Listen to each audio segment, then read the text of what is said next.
Hello everyone, it's Rich actually. It's a BIONICLE review. This is Makuta from the Journey to One.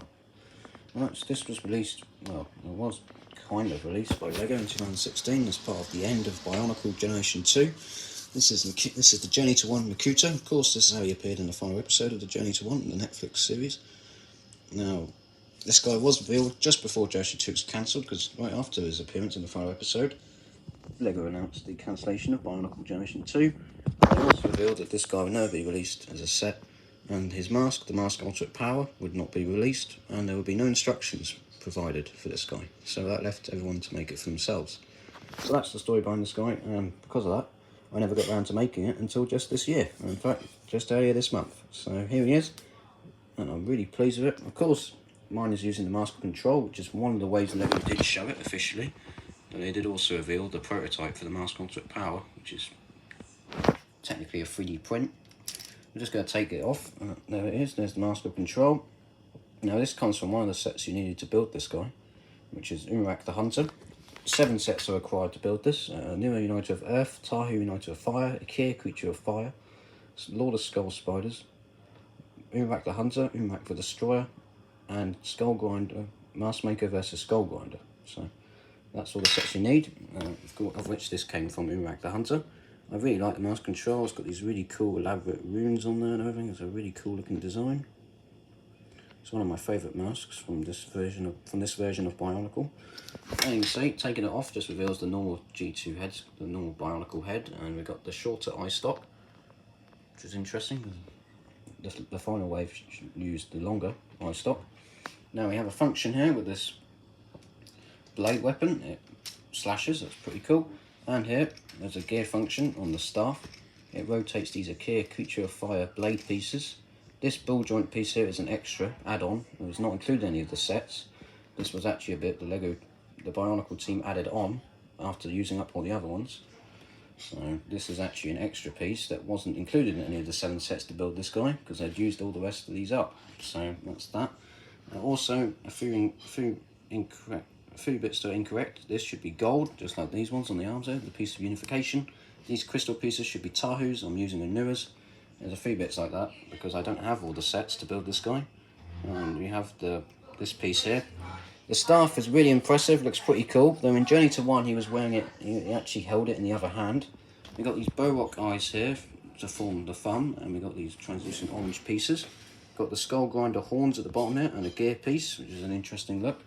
He's got the ribcage piece and the Kimu's shield.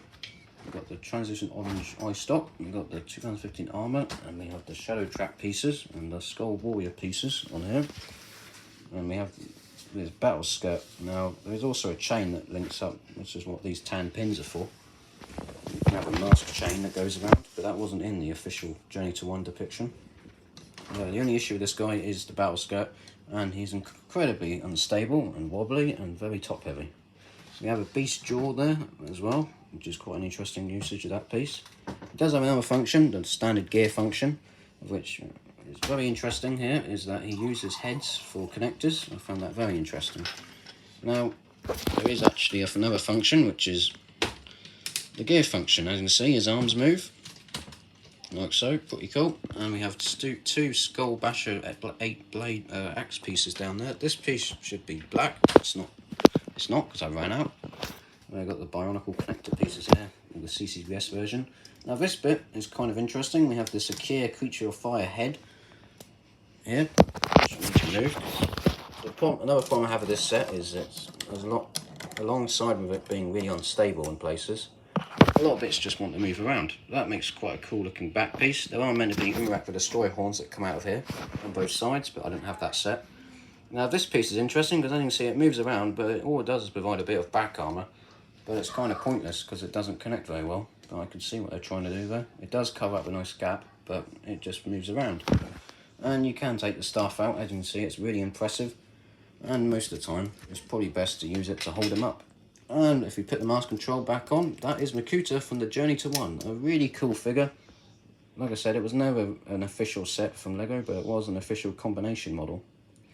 And I really like the usage of pieces. Just a shame really that some of the connection points aren't as well thought of, not as well designed as they would have been if this guy was an actual set. he is quite unstable, and those problems would have probably been fixed if this guy was actually officially released as a set. But he wasn't. Instead, he was a combination model, but it's great to have got him at all. But it is a shame that we never got him as a set, because a lot of people were looking forward to that when they cancelled the line, hoping we'd get it. Instead, we got an art book and deconstructed photos of this guy, so we could try and build it. Overall, this is a really cool model. The only issue is these really strange, inexplicable, just really unnecessary ball joints hanging out there.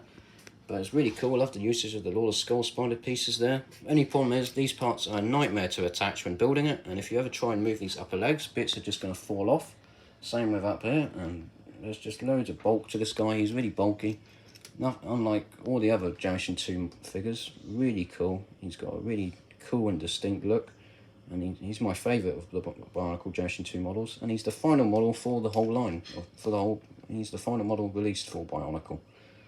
If LEGO never releases it again, or never brings it back, you know, with a G3, Generation 3.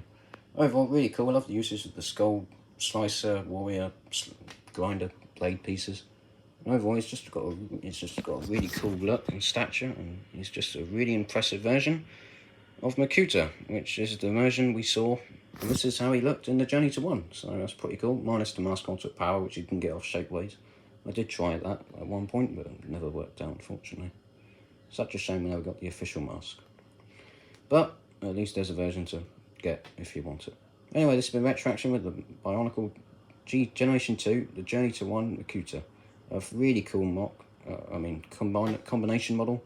Definitely my favourite out of Generation 2, of all the combination models in that line. And it's one of my favourite models from the whole series, because this guy just looks so impressive, and he's unlike anything else we got for that line. Such a shame LEGO never gave him an official release, but at least this is an official model, so there's that. And I quite like it, the mask control, even though it's not the model, even though it's not meant for this guy, because in story-wise, that was the mask Makuta wore before he built the mask, before he made the mask of ultimate power, which is the mask that got knocked off his head by Kimu, and that banished him to the Shadow Realm when that mask ultimate power split. So technically, he shouldn't be wearing the mask control, but it looks good on him anyway. Right, it's been Retroaction, and more BIONICLE reviews coming soon, possibly. But I am into the line as well. I've been into it since 2014, since just before G2 came out, and I've got a lot of the original sets and a lot of the Generation 2 sets, as shown here. So if you want more, I've got more to show you.